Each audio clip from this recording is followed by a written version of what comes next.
a newborn baby girl found abandoned inside of a Manhattan subway station. Police identify the person of interest that they're looking for right now. Welcome to the Noon. I'm Bianca Peters. At this hour, that baby remains in stable condition at a hospital. And take a look at this photo. This was taken by a commuter, and it shows the baby wrapped in a sheet and blanket on the ground of the 34th Street Penn Station subway station. This is just the way police say that they found this newborn. Fox 5's Lisa Evers is live in Midtown with the search underway right now. Lisa, what's the update? Well, Bianca, right now detectives have been working around the clock, and this is more than 24 hours since this newborn baby girl was found on the steps in the 34th Street, very busy Penn Station subway station here. No one, they say, has come forward to claim her. No mother, no father, no relatives of any kind. And now they're letting the world see the photo of the woman they believe left her here on the subway steps to fend for herself. In this surveillance video released by the NYPD, you see a woman carrying what looks like a crumpled up sheet and blanket in her arms, walking to the 14th Street Penn Station number 1, number 2, and 3 train lines. Investigators are telling us she entered the station on the southbound number 1 platform, then left the baby on a step close to a wall. In this photo obtained by Fox 5 News, you see the crumpled bedding and a baby's arm sticking out. Police tell us the umbilical cord was still attached and not clamped. She was rushed by police officers who got there very fast after a Good Samaritan made a 911 call. They rushed her to Bellevue Hospital, where she remains in stable condition, alert and conscious. Now, when you realize that all of this was happening during the very busy morning rush hour, they're saying now it was about 9:04 a.m. yesterday morning, and hundreds and thousands, or actually thousands of people go through that train station every single morning. It's a miracle that she was not trampled or kicked aside when you see that photo we showed you of how she looked in that little blanket and that sheet. So now police are asking anyone with information to please call 1-800-577-TIPS. You do not have to give your name. You can just give them the information you have. You can also do NYPD tips on X. Leave a comment there, and also in Spanish, 1-800-PISTA. That's the latest here from Midtown. I'm Lisa Evers, Fox 5 News. Bianca, back to you. All right, Lisa, thank you for the update on that.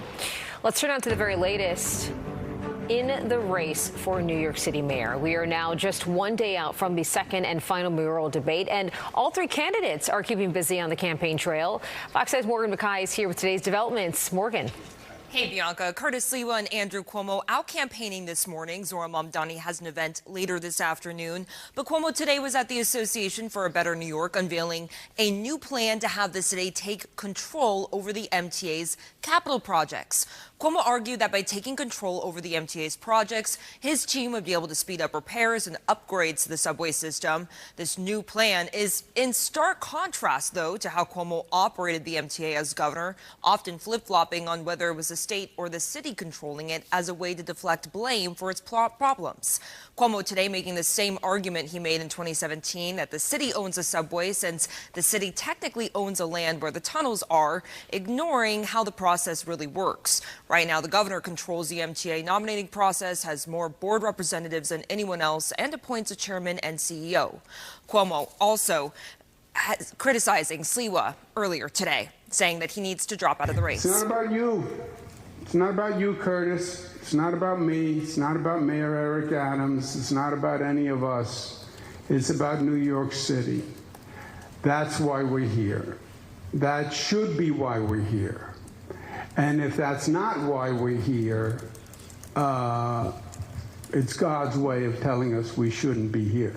Curtis will not be mayor of New York. He could cause Mamdani to be mayor of New York. Those are his options. But Sliwa is seeing some support today from the 5 Republican county chairs who have all expressed their support this morning to have Sliwa stay in the race. This includes the New York County Chair, Andrea Casmadides, whose father yesterday called on Sliwa to drop out. Sliwa back out campaigning on the subway again today, says that Cuomo should try it sometime.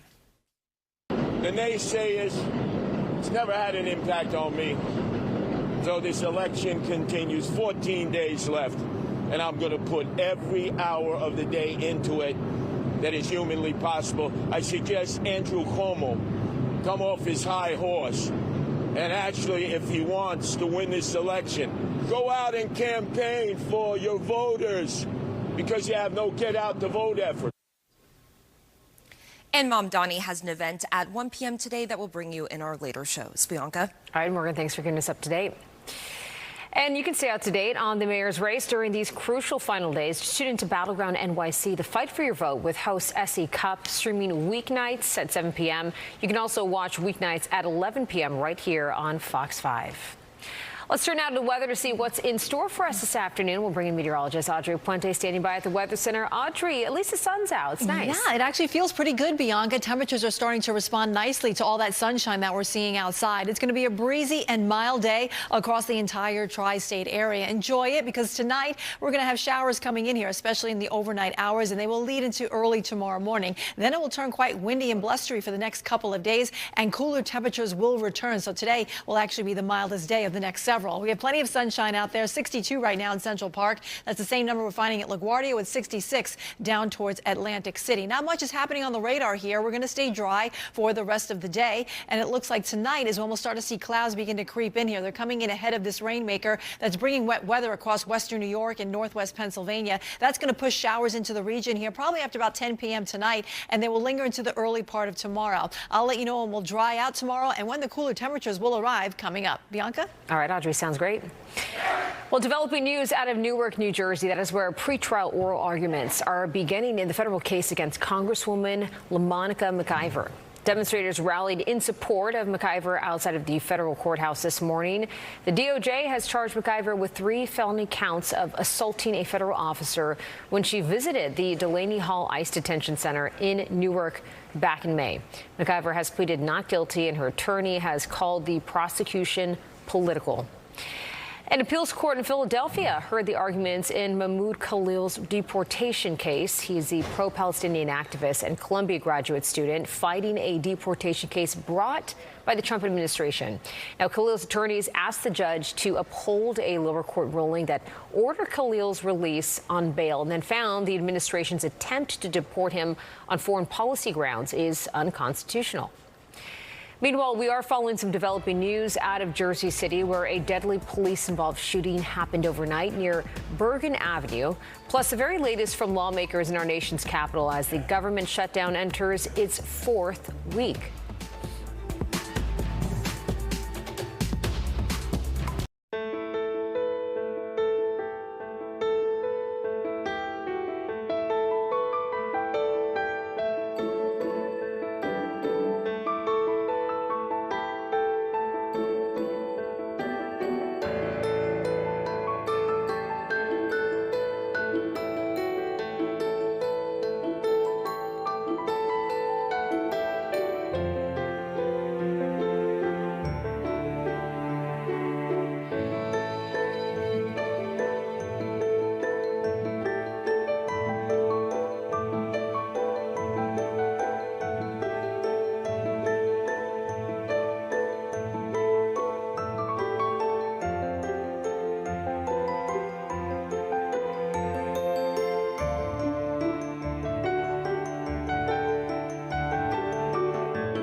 Well, developing news out of New Jersey. Right now, a man is dead after a police-involved shooting in Jersey City. This happened around 1 o'clock this morning near Bergen Avenue.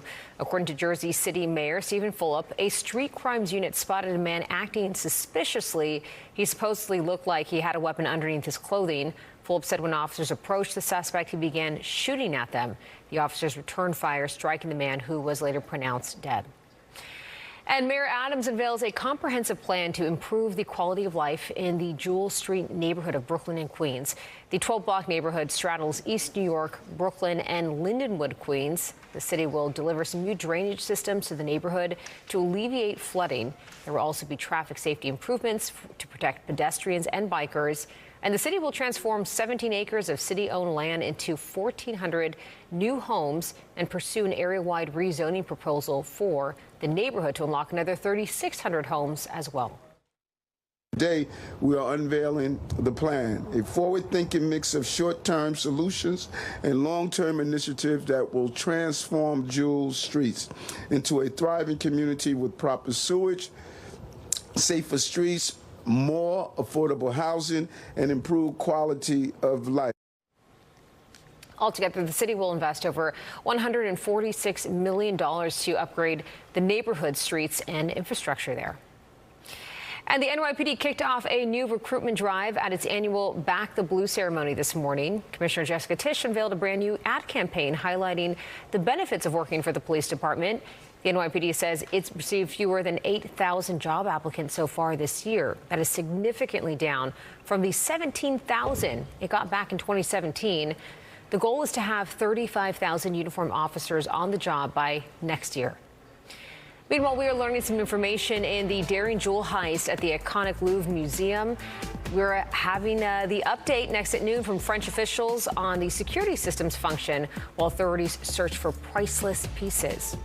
Plus, Vice President J.D. Vance in Israel meeting Israeli Prime Minister Benjamin Netanyahu amid pressure for the ceasefire's second phase.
Some developing news as the government shutdown enters its fourth week. Both sides are showing no signs of movement, and it is unclear how long the stalemate will last. Well, today, Senate Republicans are headed to the White House for a display of unity with President Trump.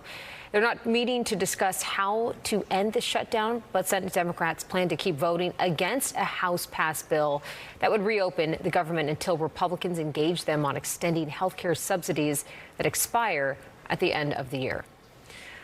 All right, developing news out of the Middle East now. Vice President J.D. Vance is in Israel to shore up the fragile U.S. brokered ceasefire in Gaza. He's meeting with Israeli Prime Minister Benjamin Netanyahu amid pressure over the next step in the plans for peace. Fox's Rebecca Castor has the very latest from Washington. Vice President J.D. Vance arriving in Israel Tuesday with a tough task ahead. Get President Trump's peace plan back on track and push Israel and Hamas to make harder concessions as part of phase 2. That every time that there's an act of violence, there's this inclination to say, oh, this is the end of the ceasefire. This is the end of the peace plan. It's not the end. It is, in fact, exactly how this is going to have to happen when you have people who hate each other, who have been fighting against each other for a very long time. We are doing very well. We are in a very good place. Since Hamas released the remaining living hostages last week, there have been several ceasefire violations. Israel launched strikes over the weekend after a Hamas attack killed 2 soldiers and opened fire on approaching Hamas militants in Gaza on Monday. Phase 2 of the peace plan requires Hamas to lay down its weapons, but that seems like a long shot. They were likely going to have to use force to disarm Hamas if they stay in the mindset they're currently in. The newly freed hostages and their families cannot be more thankful that phase 1 of the peace plan was successful, though. Many of them got to meet with Special Envoy Steve Witkoff and President Trump's son-in-law Jared Kushner yesterday to thank them in person for their efforts to bring them home. The president said to us, we'll get them home. That was the order. President Trump also announced today that several countries have offered to go into Gaza to take care of Hamas, but he told them not yet, because there is still hope Hamas will, quote, do what is right. In Washington, Rebecca Castor, Fox News. Well, former President Joe Biden completed a round of radiation therapy for prostate cancer. Back in May, Mr. Biden's post-presidential office said that he had been diagnosed with prostate cancer, which has spread to his bones. The former president has also undergone surgery to remove skin cancer lesions on his forehead as well. The Trump administration says it will cancel student debt loan for millions of borrowers. In an agreement with the American Federation of Teachers, the administration will once again process loan forgiveness for borrowers in the income contingent repayment and pay-as-you-earn plans until they expire. Under this agreement, borrowers who become eligible for student loan forgiveness this year will not have to pay federal taxes on the relief. This comes after the Trump administration previously moved to pause multiple loan forgiveness plans. And developing news out of Paris, France's culture minister says the security apparatus installed at the Louvre worked properly during Sunday's heist in which historic jewels were stolen. And there is some new video of the robbers who stole the jewels. The French broadcaster BFM TV acquired that video showing the thieves inside of the museum. Police say that they rode a basket lift up the famous museum's facade, got inside. They then smashed display cases. The whole operation took only minutes. The thieves escaped on motorcycles, and experts say police have to catch them before they have the jewels recut. Once they're been cut into smaller jewels, the deed is done. It's over. The Louvre was closed yesterday for a second day, and it's formally and normally closed on Tuesdays, but there is no official word on when it will reopen back to the public. Well, over $500 million up for grabs in tonight's Mega Millions drawing. The estimated $650 million jackpot is the 10th largest in Mega Millions history. This will be the 33rd drawing since the last big Mega Millions winner back in June. The cash payout, $304 million. Not too bad. Well, let's turn now to weather to see what's in store for us this afternoon. Pretty priceless day, if you're telling me, because obviously the sun is out. You might need a jacket, a sweater, but hey, as long as there's no rain, That's a winning lottery ticket for me. That is true, Bianca. We are definitely winning in the weather department here because the weather is going to be the mildest today than it will over the next several days. If you still want to hold on to that little taste of a late spring, we have it today across the tri-state area. We're in the 60s in many spots, including Islip, Central Park, as well as White Plains. We're at 62 in East Hampton. It's 64 down the shore in Belmar and 60 degrees up towards Poughkeepsie. Now, a lot of these temperatures are running a bit warmer than they were at this time yesterday, and our winds are still pretty blustery across the region. Not quite as gusty as they were across the region yesterday, but still getting our attention here. We have the wind speeds between 10 and 15 miles per hour on average. However, the gusts are as high as 21 in Islip, 21 also in up towards Monticello. Not much is happening on the radar. We're going to be nice and dry for the rest of your Tuesday here. In fact, much of the Northeast is experiencing a quiet weather pattern. The exception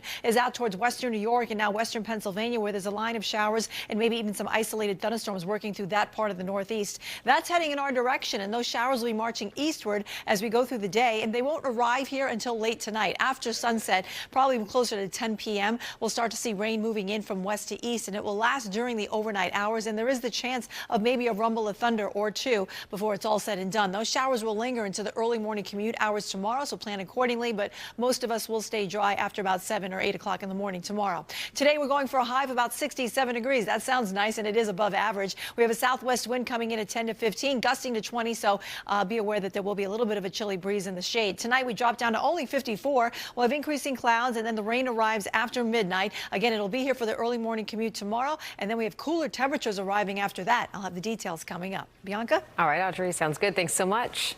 Well, Halloween means it is spooky season for humans, but how about for pets? Next at noon, we're hearing the do's and don'ts to ensure your four-legged friend has a positively pet-friendly Halloween.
Cheryl. Welcome back. Some new data shows Hulu and Disney Plus paid a price for its decision to pull Jimmy Kimmel Live off the air. The research firm Antenna says the streaming company's cancellation rate spiked after it suspended Kimmel on September 17th. Now, the suspension came after Kimmel made remarks about the assassination of conservative activist Charlie Kirk. His return 6 days later resulted in the highest rating ever for an episode of his show. Despite the cancellations, both Hulu and Disney Plus ended September with a net gain of over 2 million subscribers apiece. And Ticketmaster is taking steps to reduce ticket scalping. The company announced a new policy that will limit every user to a single account. It says resellers have long used multiple accounts to buy up tickets. Going forward, Ticketmaster intends to cancel brokers' excess accounts and will require each to have a unique taxpayer ID number. Last month, the Federal Trade Commission sued Ticketmaster and its parent company, Live Nation, accusing them of cooperating with scalpers. The companies have denied that and said they continue to work to counteract scalping. And Starbucks released the date for one of its most anticipated annual traditions. Red Cup Day will take place on November 13th. Customers will be able to receive a reusable holiday cup with a purchase of a holiday beverage. Starbucks says more baristas will be in store that day just to provide the best possible customer experience. The holiday cup will be available while supplies last. Meanwhile, if you are looking forward to getting your pet into the spooky spirit of Halloween, there are some new tips that experts want you to remember just to make sure the holidays stay safe and enjoyable. A new survey by pet service company Rover says about 65% of pet parents plan to dress up their dog or cat. Making sure their costumes fit right is important, but not too tight under the chest and allowing full range of motion with all four legs. You also need to consider noise levels that might give them a fright. Ringing that doorbell over and over can be stressful to our pets. They do not experience that any other time of the year. So if you are having a home with lots of trick-or-treaters, maybe we can sit outside, sit in your driveway, sit in your porch, sit on your front step. Well, you'll also want to be careful about candy wrappers, which can look good and obviously smell delicious to a pet, but they pose a choking hazard as well. All right, next at noon, meteorologist Audrey Puente back with a full forecast. Plus, New York's Gifted and Talented program. Should it be reformed or protected? Some say it's unfair. Others say it's one of the few ways the city rewards excellence. We're talking about it next with an expert. Without the work of New York City's agencies, your city would look like this. But because your agencies deliver for you, a record number of new homes have been created. Streets are safer with crime down citywide. And there's a brand new universal after-school program for our kids. That's how city agencies are delivering for families, making this the very best place for yours. New York City, delivering for you, every day, everywhere.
All right, it's 12:30 right now. Welcome back to the Noon. We've got a whole lot more coming up here, starting with this. Manhattan Institute fellow Daniela Souza Egorov is here to discuss a debate surrounding New York's Gifted and Talented program and a documentary putting the spotlight on NBA legend Allen Iverson. And our Ryan Christopher got a chance to talk to Iverson ahead of its release. But let's first get another live look outside on this Tuesday. The sun is out. We won the lottery here. I mean, it is chilly, but it also is fall, so can't expect it to be in the 80s. But, you know, it's sunny outside, so it's a beautiful day. It is, and it feels pretty comfortable, too, Bianca. Yes, it's a little cool. However, this is going to be the mildest day of the next several because temperatures are going to take a tumble as we go into the latter part of the week here. We're at 62 degrees right now in Central Park and 66 over towards Atlantic City. The same number is being found in Philadelphia. 60s are being found through New England. Up in the Capital District, we're at 59. It's 55 in Binghamton and 61 over towards Syracuse. So we have plenty of sunshine across the tri-state area, and most of the Northeast is pretty quiet. What's glaring on the screen here, though, is this line of showers and isolated thunderstorms that are working through western Pennsylvania and into western New York. That'll be marching eastward and will probably impact us later on tonight, probably at about 9 or 10 o'clock. The showers will move in from west to east, and they will hover through the morning commute or very early morning commute tomorrow morning. So it's part of a cold front that's extended from the Great Lakes all the way down towards the deep south, where they're seeing some showers and storms around Mississippi and even into Alabama. We're on the warmer side of a warm front here, and that's why we have the temperatures that are mild for this time of year. We're a little bit above average for our highs later this afternoon.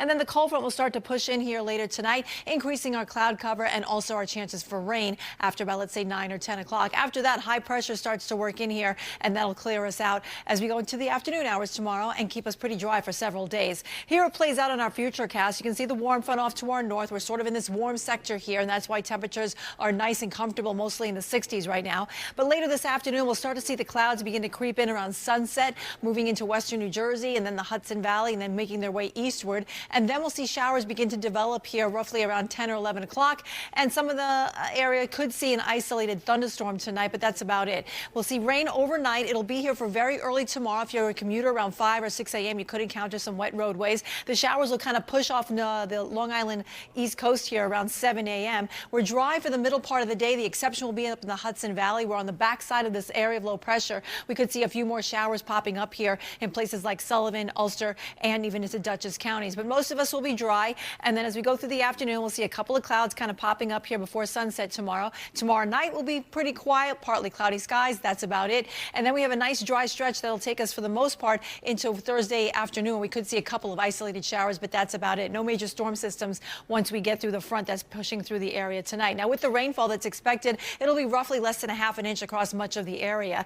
Let's check the tropics. We have a brand new storm that has now been declared by the National Hurricane Center. It's way down here near South America, just north of South America at the moment, and it's named Melissa. It's a tropical storm with its winds at 50 miles per hour. It is moving west at 14. However, it's supposed to meander a bit in the Caribbean Sea here for several days to come, and that could be very problematic for areas around Jamaica as well as Haiti, where they could see a prolonged period of rainfall. This is something the Hurricane Center will be watching closely over the next several days. It is expected to intensify into a hurricane, at least a Cat 1, by the end of the weekend here. Today, we're looking at temperatures mostly in the 60s with plenty of sunshine across the region. Tonight, we drop back into the 40s to the north and west. 50s here in the city. Watch out for an isolated thunderstorm overnight. We'll have early morning showers on Wednesday. They clear up by midday. It turns windy as we go into the afternoon. Same thing for Thursday. It'll feel chilly, too. Even though we have highs in the 60s, it'll feel more like the 50s, and then we are in the 50s during the upcoming weekend, but we'll have plenty of sunshine by then. Bianca? All right. We'll take the sunshine. Audrey, thanks so much. Well, nearly a decade after groundbreaking study on peanut allergies, researchers say exposing young babies to peanut products early could actually help prevent the development of a potentially deadly allergy down the road. Fox's Ted Linder has more. Could a peanut a day keep the deadly allergies away? Parents were long advised to wait until their children were 3 years old to introduce them to peanuts and other foods that could trigger allergies. But a landmark 2015 study suggested otherwise, and it's proving to be effective. If we actually introduce that allergen to children by mouth, having them eat it, before they're introduced to it via their skin, we can reduce the risk that that child's going to go on to develop the food allergy itself.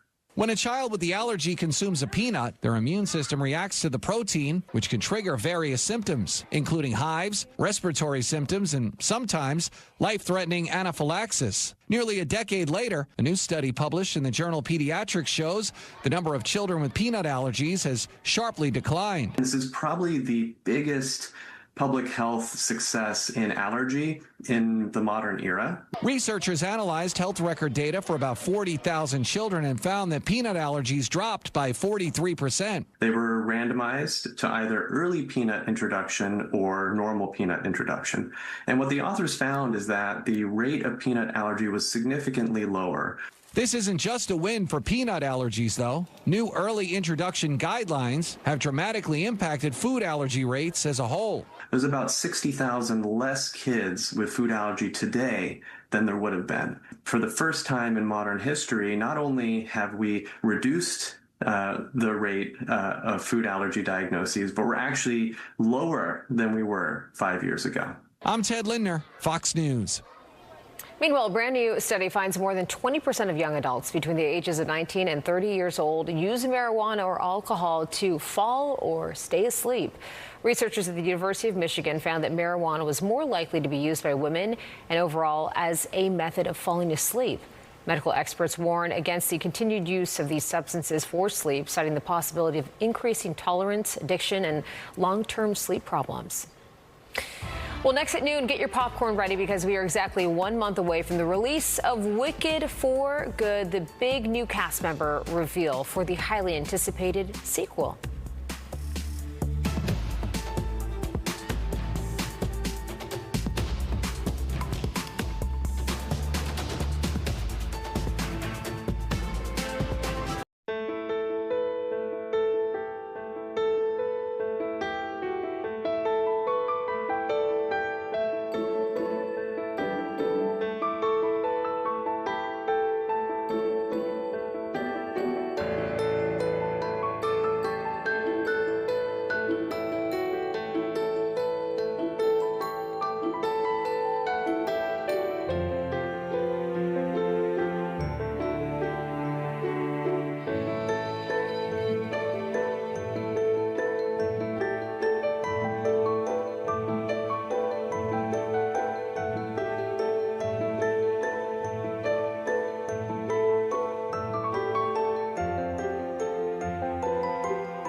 Worse. Just sent a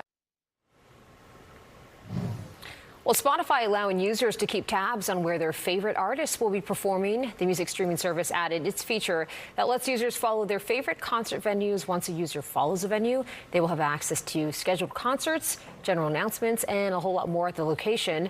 This new feature will also offer a link to the venue's ticketing partner, making it easier for users to snag tickets for a show. It will also include more than 20,000 venues around the world. And a big new cast member reveal for Wicked for Good. Take a look. See you in Oz. That is two-time Oscar nominee Coleman Domingo sharing the announcement on social media that he will be the Cowardly Lion in this movie. He joins a star-studded sequel featuring Cynthia Erivo as Elphaba and Ariana Grande as Glinda. No word yet on who will play the Tin Man, Scarecrow, or Dorothy. Wicked for Good hits theaters November 21st. And actor Ben Stiller honoring his parents in a brand new documentary that will stream this Friday on Apple TV+. Take a look. I was thinking of what the opening of the movie could be.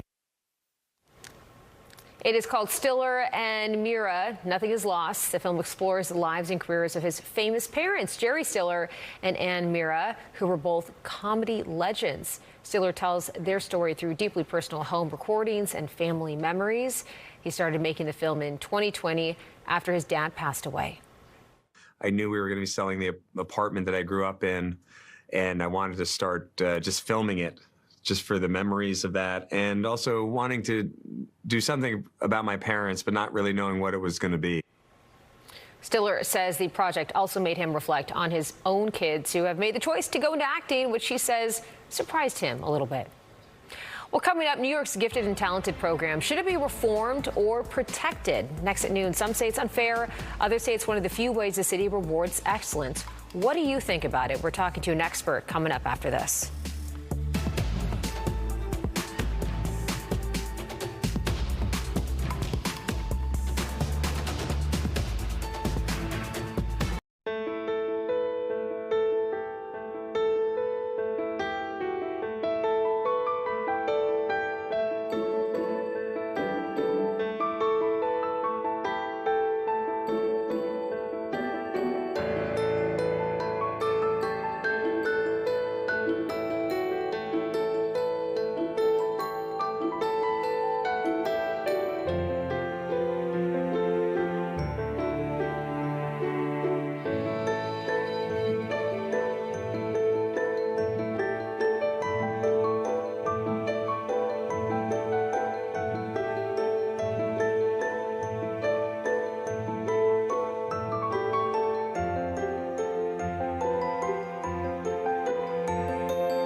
Well, for decades, New York City's Gifted and Talented program has been designed to identify students who show advanced academic ability early on. But in recent years, it's become one of the most debated programs in public education, raising questions about privilege, race, and opportunity.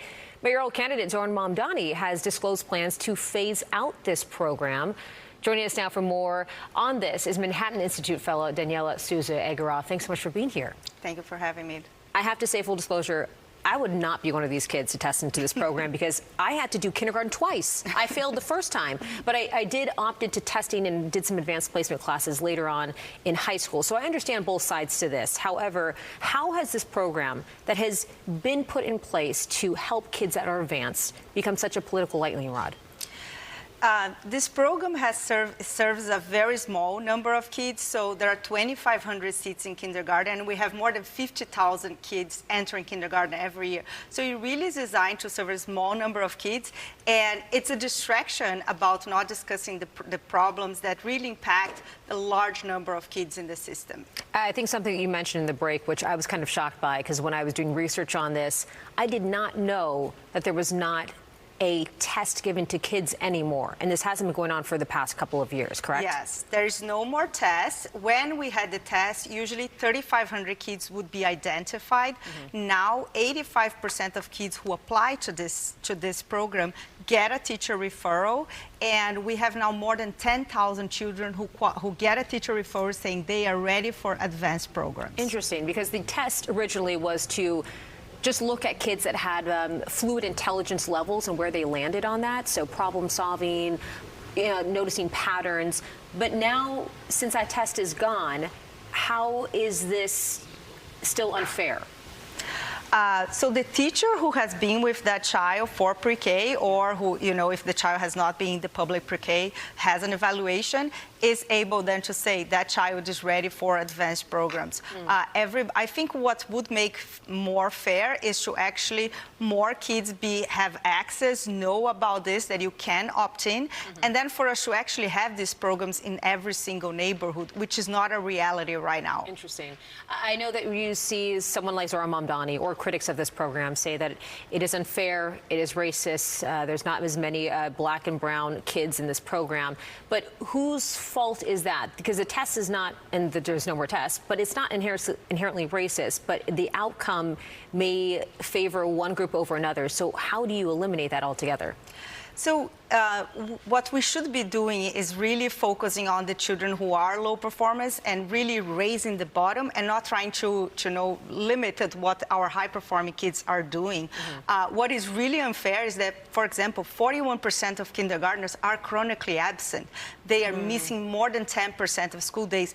That should be the focus of our mayor. That will actually benefit a very large number of children, mostly low income, mostly homeless. And unfortunately, his proposal will not solve any of the real problems that we have in New York City. Just a statement recent by his team talking about this. Their team said Zora knows the 5-year-olds should not be subjected to a singular assessment that unfairly separates them right at the beginning of their public school education. That was from the spokesperson Dora Pechek. Is their understanding about how this works false, or maybe they don't understand that there's not a singular test anymore? Or what's your takeaway from that? I think the focus on the GNT really shows a lack of understanding of the real issues impacting our children in New York City. His website has 168 words on education. Public schools represent 40% of the city's budget. There should be a lot more details about what is being proposed and not focus on less than 5% of kindergartners who are ready to perform and should not be held back in any way. It's just a waste of talent that that eliminating this program would have. And again, it would not solve the children who are stuck in low performing schools. All right, just to wrap this up, if you're running in city schools, then what is the one change that you would make to make this program fair without killing it? I would make sure that they are present in every single neighborhood, that we actually have enough seats. So we're only serving 25% of the children who are identified as gifted and talented, and really make sure that every single family knows about these programs and opt in. All right. Well, we certainly appreciate your thoughts on this. You're writing about a lot of education things, especially as a Manhattan Institute fellow. Where can people find more information about you and what you're working? Definitely at City Journal, at Manhattan Institute, and my Substack is called Families for New York. All right. Thank you so much. Certainly appreciate you being here. Thank you. Well, we have more news straight ahead. Stay with us.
Well, the stage is now set for this year's World Series. The Seattle Mariners and the Toronto Blue Jays squared off in Game 7 of the American League Championship Series last night. The Mariners took a 3-1 lead on a solo home run by Cal Raleigh in the 5th inning.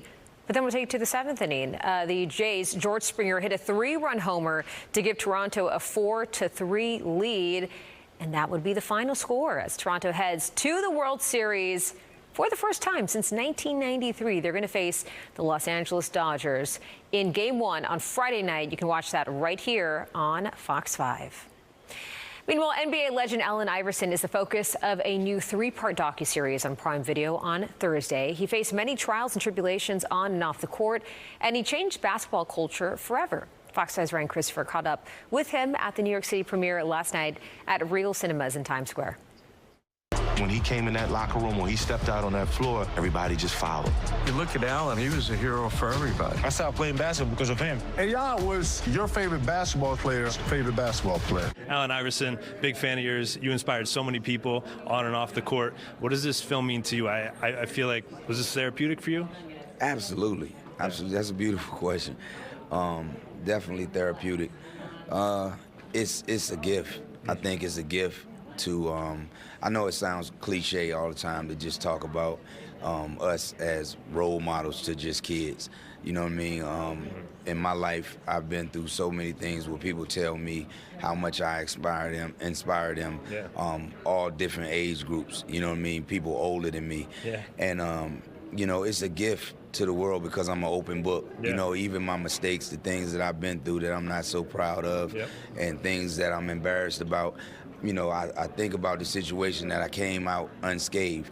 So my whole thing is, how could I give back? You know what I mean? And it's me giving, it's a gift to the world to show, you know, that Allen Iverson been through, you know, turbulent times in his life, and he had to overcome so many things. So why can't I do it? Right. Things that I'm going through in my life. Why can't I feel I can fall down and get back up, brush myself off, and keep going?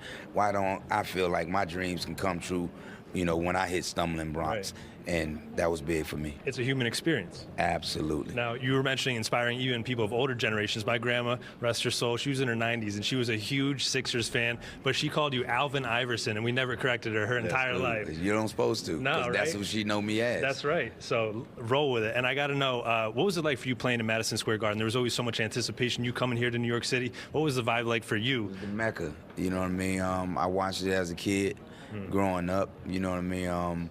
That was it, you know what I mean, L.A., New York, and I always wanted to, you know, go in there and put on a show for my fans. It was always special, you know what I mean. I have so many memories playing in the Garden, and, you know, it's a blessing that I had the opportunity to do so. So many people love the Garden, and I can actually tell my grandkids that I used to play in it. There you go. It's a beautiful thing. Thank you so much for your time, Allen Iverson. I appreciate it. Thank you. Thank you. A certain legend. All right, from the farm to here in Manhattan, how next at noon, how ponies are helping out at a heartwarming therapy event for seniors in this city.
O'Clock News. Well, people in the East Village celebrated Diwali with food, music, and fun yesterday. The Bhakti Center held its annual Festival of Lights celebration for the holiday. It included a traditional Indian dance performance, authentic Indian street food and drinks, and henna and face painting. Diwali is about, kind of spending time with friends, family, food, and color and lights with lots of children. So all that is going on in this building. People who attended also lit lamps to make offerings to Hindu deities and celebrate the triumph of light over darkness. Well, let's get a final check of this forecast. Audrey Puente standing by with more. Hey, Audrey. Hi, Bianca. Well, temperatures are going to be pretty nice today, mostly in the 60s across the tri-state area, including Central Park with a high of 67. We may even hit 70 across interior New Jersey. Tonight, we drop back into the 50s. We'll have increasing clouds. Rain arrives after about 10 or 11 p.m., and we could get an isolated thunderstorm during the overnight hours. Those showers will linger into the early morning commute of your Wednesday, but it should dry out by, let's say, 9 a.m. or so. And then we'll see some sunshine breaking through. We'll have some gusty winds over the next couple of days, and it turns even cooler by the weekend with high temperatures mostly in the upper 50s. The good news is we'll have plenty of sunshine, but those overnight lows are going to be chilly, mostly in the 40s in and around the city, 30s in some of the suburbs. Bianca? All right, Audrey, thanks so much. Well, that is our show, but before we go, here's one last thing to leave you with. Ponies providing comfort and support to seniors in the city today. Earlier this morning, the animals from Horseability stopped by Sunrise at East 56, which is an assisted living community on Manhattan's east side. These ponies are trained to provide comfort, joy, and therapeutic interaction to seniors. Horseability says time spent with this team of mini horses, it can help people of all ages with their physical, emotional, and social well-being. How sweet is that? We'll see you tomorrow. 25 Words or Less is next. And if you want more news, tune into the Fox Local streaming app right now.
All right, everybody, welcome to Newsroom Live. Antoine Lewis, happy to be with you on this Tuesday, October 21st. We are in the newsroom of WNYW Fox 5 here on the Upper East Side of Manhattan. Hope everyone is having a glorious day. As we take a look outside, we're going to be talking about weather and some changes to the forecast. We're going to get into that in just a little bit.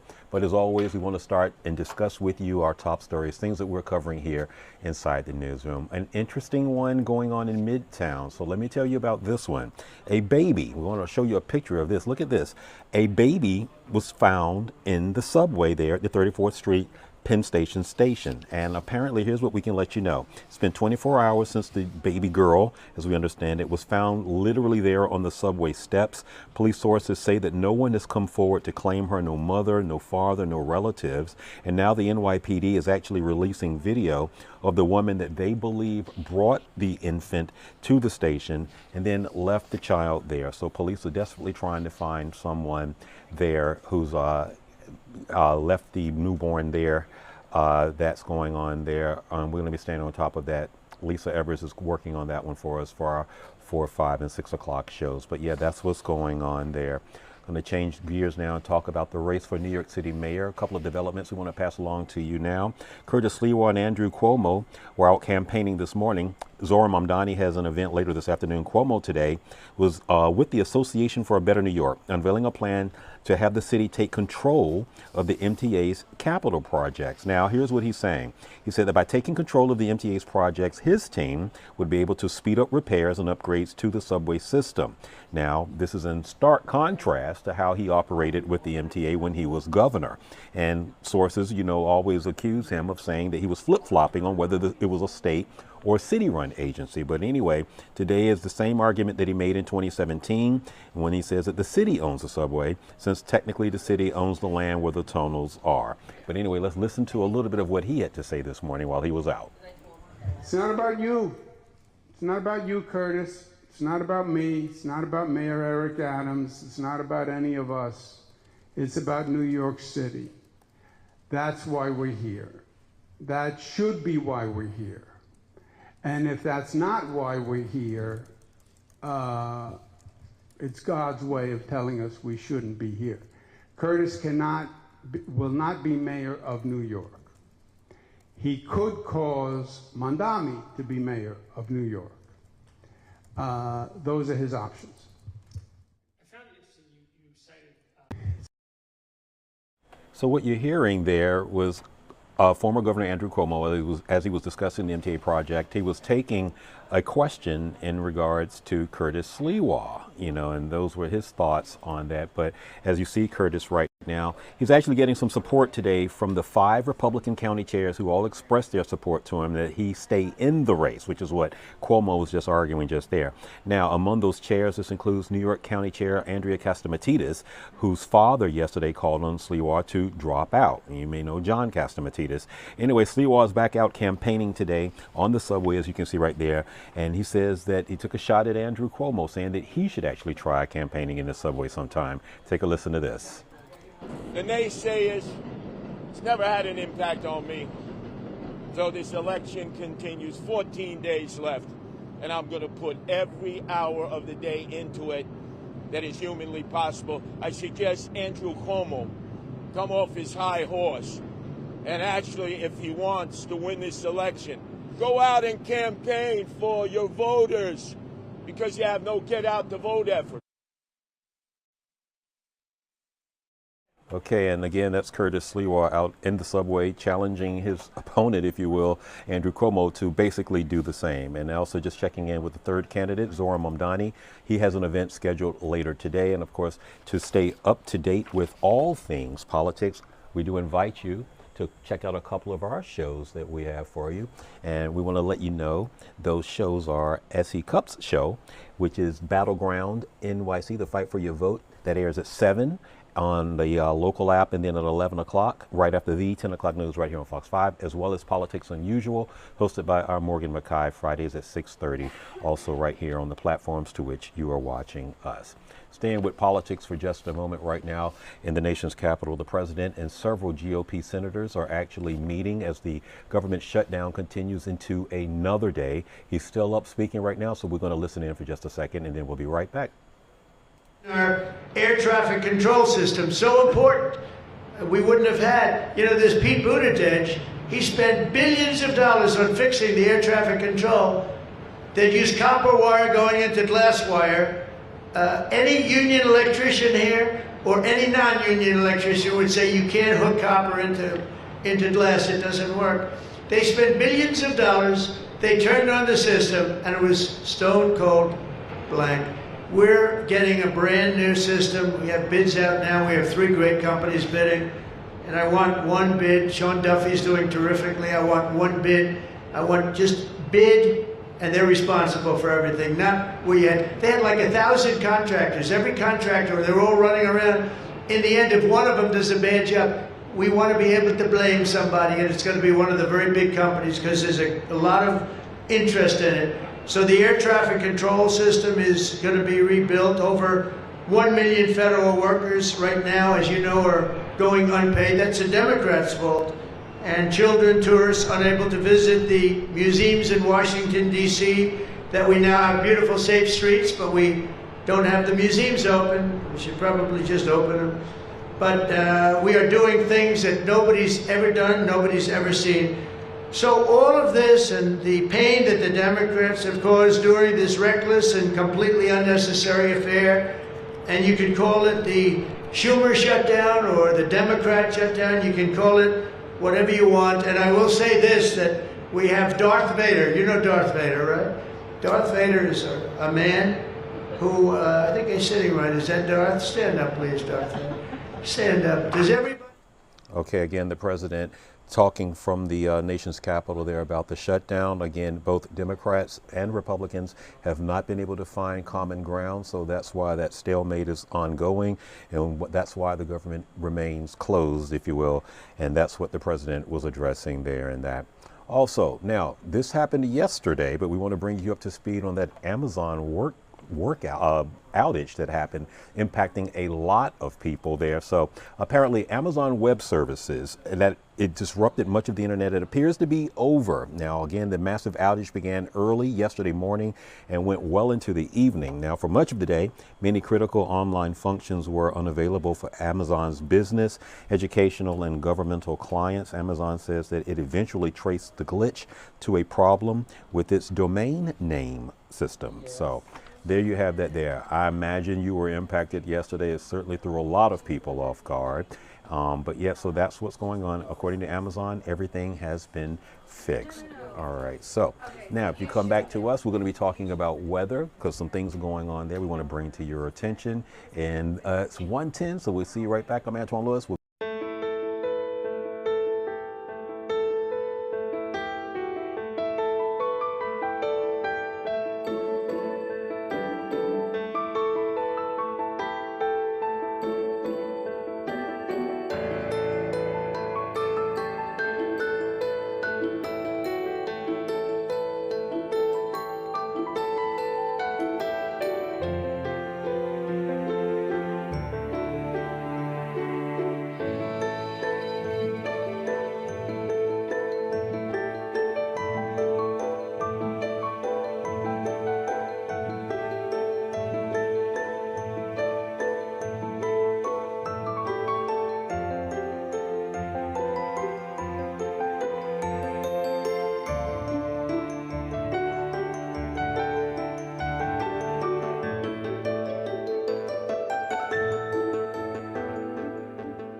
All right, everybody, welcome back. Let's take a look outside because we are going to bring in meteorologist Audrey Puente, and that looks like, is that the 59th Street Bridge? That looks nice. It look good, right?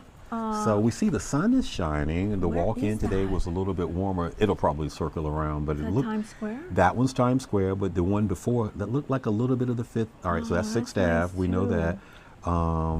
But it looked like it was a little bit of the 59th Street of Queensboro It looks and nice Koch out there. Bridge. It's got like 3 names to it, but does. no. All right, so now that's a lovely one for you to tell us about the Beautiful, weather. That's yeah, stunning. I mean, it just looks really nice. It feels as nice as it looks in these pictures outside. Feeling a little bit like springish out there, a little mild. Temperatures are above normal, plenty of sunshine. You can see there in Times Square. Folks sitting under the umbrellas there. I would personally be on the sunny side of the street. That's just me. However, if you are going to be on the shady side of the street, you might feel a little bit of a chill because it's a little windy out there. Our wind gusts are at about almost 20 miles or 25 miles per hour. It's going to get even blusterier. Is More that blustery. More blustery, thank you. Tonight and through the day tomorrow and even into Thursday. Wait, last night the Woo! wind. Let's won't talk be that- about it the won't be let's- that- it won't be let's that talk about the windy. wind for just a moment. I don't know about everybody else in the tri-state or wherever you're joining Yeah. us from, but last night we had some serious wind gusts going through. That tree on We my did. balcony, it blew it over like 4 same. times. You had to bring things inside. Yeah, things were flying. What's that about? Yeah.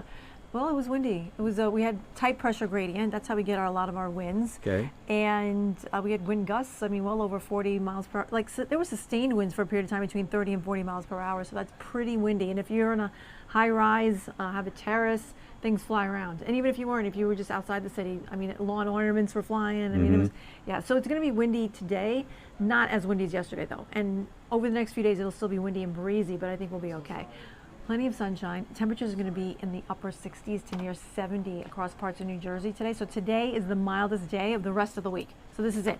You want to be out and enjoy it. Any You gotta go for a walk. rain or anything coming Yes, in? tonight, but not till after sunset. Like I'm talking like 10, 11 o'clock tonight. That's when we're going to have rain coming into the city. It'll move eastward. It'll be here for if you're an early morning commuter tomorrow between 5, 6 a.m. But by 7 a.m. it should be off the Twin Forks of Long Island, and then we'll break into sunshine tomorrow, and it will be windy again. And then we turn much cooler, especially by the end of the week. By the weekend, I mean, we're going to have plenty of sunshine, but it's going to feel crisp. Highs will be in the 50s. Won't be as windy, but if you want to go out for those fall foliage photos, this is the weekend to do it. This would be it. Yes. Definitely going to be we're feeling getting like some fall. really good color. You know, the colors are kind of muted. We talked about this, I think, last week, right? because of the rain and the We drought. had lack of rain and warm temperatures above average through September. So the colors have been kind of muted, but we're just getting closer to peak. We're already peaking up in the Hudson Valley and should be peaking here in the city probably not this weekend, the weekend after. So you also have your eye on something going on in the tropics that you want to talk we have about. our next tropical storm. It was just named as of the 11 o'clock advisory. We have Tropical Storm Melissa. Winds are at about 50 miles per hour. It is located, I think the center is about 300 miles south of Port-au-Prince, Haiti. Okay. And it's going to meander in the Caribbean. I mean, that's not really good because they're expecting prolonged periods of rain around Haiti, which is very mountainous. And when we get storms moving over Haiti, that the mountains unload a lot of moisture, and we could have flooding as a situation there by the end of the weekend. And it's not moving much. It's actually going to be meandering still south of Haiti by the weekend. So that's like several days to go here. And some of the forecast projections don't even move it out of the Caribbean until the end of next week. So we're looking at a like 7 to 10 day period here where we're going to be talking a lot about Melissa and how it's affecting Jamaica and Hispaniola. Now, so what you're saying is the potential is also for it to be the next named hurricane if it well, it's a named storm now. Named storm. Melissa. And then it could be a hurricane. Yeah, by the Okay. end of the week they're forecasting for a Category 1 storm by I think Saturday morning. I guess a lot of us forget that we are still in hurricane season. We are until November 30th. We still have a whole other month to go. And we've had named storms this late in the season. In fact, last year, what year we're in 25? Last year we had Milton in October. No, wait, was Milton in October? Well, we had an named storm. It was Milton, and then I went into a Category 5. So I had to check for the October storms. But I mean, if you got to M, it was probably sometime in October. Yeah, we've had storms. Look at Sandy was in October. Sandy was in October. Right. Yeah. We have that anniversary next week. Absolutely. We have a question. Brianna, our producer. Yes, ma'am. We can hear you. Are there a lot of hurricanes in November typically? Question was, are there a lot of hurricanes in November typically? And we thank whoever that person, whoever the fan is, or viewer is, Right. you know, that's asked There that. have been hurricanes in November. I would say we're now at the tail end, so you don't see as many in November. That's towards the end of the season. We've already passed peak, so it is possible, and we'll have to wait and see because the Caribbean Sea, where we're seeing a lot of the development happening right now, it's like a hotbed. It's very warm right now, and Melissa is passing over this warm, very warm core area of water, and that's really going to fuel it. So we'll have to wait and see. But anything that forms in the Caribbean this time of year or November could fire up pretty large.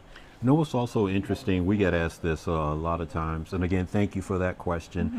How a station covers hurricanes and periods of inclement weather and what kicks in, you know, and just it's different with the reporters as opposed to the meteorologists. But basically we all go on 12-hour shifts, you know, and just depends upon whether it's 7 to 7 or whatever that looks like. I remember, I think during Hurricane Irene, not very long after I got here, I think we were coming in, we were doing 11 to 11, you know, because the worst was going to be overnight. But talk about how it is with you and Liv, Mike, and Nick Gregory. A lot of planning. I mean, we of course, we know these storms are coming well in advance.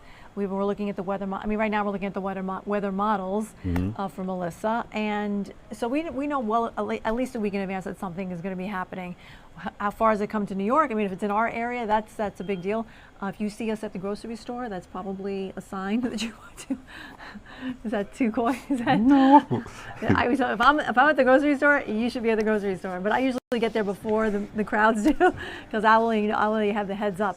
Yeah, so we know well in advance, and we usually tend to tell our news stations and the reporters and our producers and executive producers and such. News that, director, hey, Imad, right, hey, yeah. We need to pay attention. There's something brewing here, and we might have to be ready. Just to share a funny story between she and I from a few years ago. I forget which storm it was, but I remember calling you to say, Audrey, I'm at the store. I'm buying milk and bread and eggs. And do I need to get anything else? And she's like, well, unless you're making French toast, I think you're going to be okay, because the storm had turned and gone back out. And you were trying to let me know, and I was still operating under the last update. But it was when we were on weekends together. Gosh. Yeah. Well, like I said, I always tell you, if I'm at the grocery store, then there's probably an alarm that you should probably pay attention to. All right. So some rain later this evening. Yes. Probably less than half an inch. And we could hear rumble of thunder, so don't be surprised if we could get an isolated thunderstorm out of the line that's coming through. So we have a question for everyone who's watching, and we want you to answer this. What would you do with $650 million? 650. What would you do with it? Leave it in the comments section if you would, and I'll tell you why we are doing that. Yeah, Brianna, maybe we can read some of the comments, you know, when we come back. But that's because that is the estimated jackpot of tonight's Mega Millions lottery. It is the 10th largest. Gotta go buy tickets. You know what? Stay right there. It's the 10th largest in Mega Millions history, and this will be the 33rd drawing since the last big Mega Millions winner was back in June. The cash payout for tonight is $304 million. That's if you go with that option. So yeah, and we always say this: if there is an office pool, if you and your neighbors, your best friend, someone, you know, a relative that you actually are fond of, you know, find if there's a pool, anything going on, you get in that pool, because you don't want to be the person that's left out. But $650 million, would you take the cash payout? Or of course. Yes. Interesting lottery story though. I just saw this, I think just the other day. The $2 billion winner that happened, I think he won in 2022. Oh, there was a $2 billion winner in California. Okay. I can't remember his name, actually, I'm sorry, but he is rebuilding his neighborhood in Altadena, which was one of the areas that burned down in the wildfires. Yes, he's taking I think it's $20 million and rebuilding houses in the area to bring back his community. What a great human being that is. I just saw that the other day. I was like, wow, that's an amazing thing to do with your winnings. So we have to put you on the spot, just off the top. What would you do? Well, I mean, I do have a plan on paper that I do have. But I always say the first thing I would buy, because I always say, what was the first thing you would spend the money on? The very first thing I would spend the money on is a driver and a car, because I would need him or her, probably her, to take me to all my appointments, like the attorney, the accountant, all those things you have to do, like to get the things in order. So that's the very first thing. People are like, oh, I'll buy a house. I'm like, is that the very first thing? No, the very first thing. Car and driver. Okay. Take me to all the appointments that I need to do to arrange all the money. That makes sense. And make all the plans. The first thing I would do is change my phone number. It is what it is. Actually, the lottery people, I did a story on this a long time ago. They do tell you to do that. Yeah. They actually tell you to change your phone number. I would change my phone number, and not just because I know my mom is watching right now, but she would be the only one that would get it. You know, and then of course I'd make a donation to a cause that's important to me, you know, and then the rest I just figure, I'd pay off my house so that would always be mine, and I will always have a place to call home. Yeah. You know, and then buy a few more. I know we've been pretty much brother and sister best friends for a while. Yeah. I will figure out how to let those in my circle know what that new number would be. Yeah. So don't take it personal if I just vanish or disappear. Okay. You know, like Understood. that. Don't you think that? Let's see what people say. says I'd pay off my student loans. Oh, student that loans. part. Yes. Well, you've got college tuitions that you would have to take care of. I do. Didn't mean to put your business out there like that. Yeah, But I got a few of those. A few of those little ones I got to pay for. Someone says a security detail. Security detail. That was more what you were saying. All right. I got a lot of lottery tips. If you do, we'll talk. Yeah. Keep those comments coming, everybody. Let us know what you would do if you were the winner of the mega or any lottery jackpot of substantial value. We're going to take a quick break, and we'll be right back.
All right, everybody, welcome back to Newsroom Live. Antoine Lewis again, happy to be with you. Still updating you on news. Let's talk about that heist in the Louvre. I don't know if you heard about that, but here's what's going on. France's culture minister says that the security apparatus installed at the Louvre worked properly during Sunday's heist in which historic jewels were stolen. And there is also new video of the robbers that police say stole those jewels. So now the French broadcaster BFM TV acquired the video, which shows, they say, the thieves inside the museum. Police say they rode a basket lift up the famous museum's facade, got inside, and then smashed display cases. The whole operation only took minutes. The thieves escaped on motorcycles. Experts say police have to catch them before they have the jewels recut. So that's what's going on there. You see the CSI with the forensic investigators right there looking.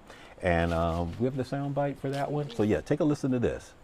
Once they're been cut into smaller jewels, the deed is done. It's over.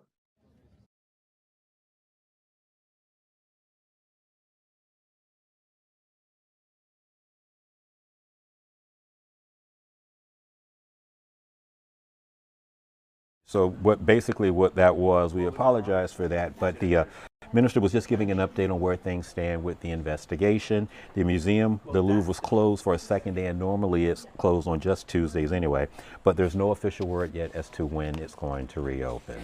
All right, we know that Halloween is right around the corner, and a lot of people also try to make sure that their pets get into the spirit. So if you're looking to do that, there are a few tips that experts want to make sure you are aware of so that your pet can also have a safe and enjoyable Halloween.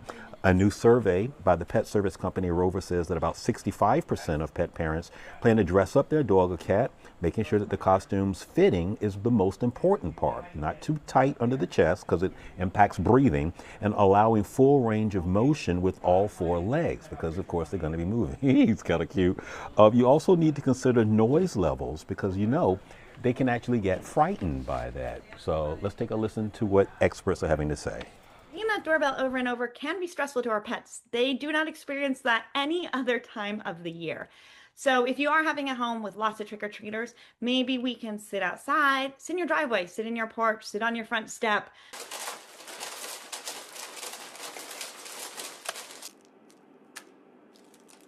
Talk to you. Candy, because you just saw the candy there. Remember that candy wrappers can look good and smell good, but they are a choking hazard. And also you want to make sure you have to be aware of chocolate, you know, and that impact that they could have in pets. And all right, everyone celebrating Diwali, we want to absolutely wish you a safe and happy holiday. And just to explain to you what's going on with Diwali, people in the East Village, as you can see right here, celebrating with food, music, and fun. This was yesterday. Now this is the Bhakti Center. It's holding its annual Festival of Light celebration for the holiday. It included a traditional Indian dance performance, authentic Indian street food and drinks, as well as henna and face painting. Diwali is about, you know, kind of spending time with friends, family, food, and color and lights with lots of children. So all that is going on in this building.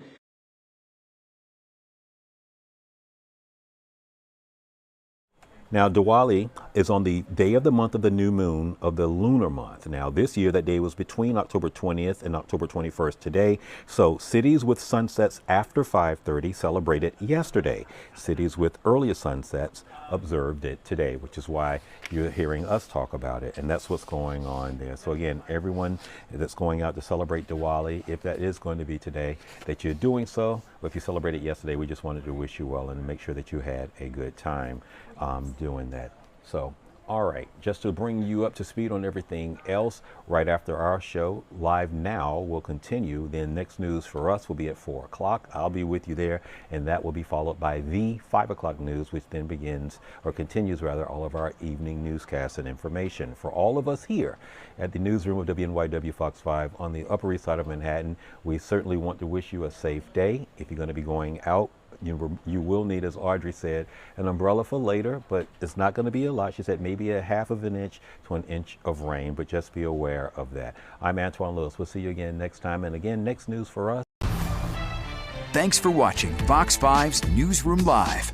We're now joining Live Now's non-stop stream of live and breaking news. For every single staffer who works on procurement.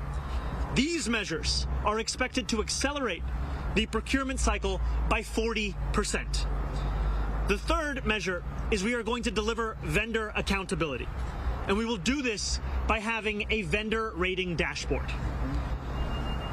I am running for mayor not just to deliver on an ambitious agenda to transform the most expensive city in the United States into one that is affordable. I'm also running to deliver a city government that will be characterized by excellence. And to deliver that excellence, it means to have a willingness to challenge the status quo, to interrogate the answer of that is always how things have been done, and to be undaunted by the scale of the challenge in front of us.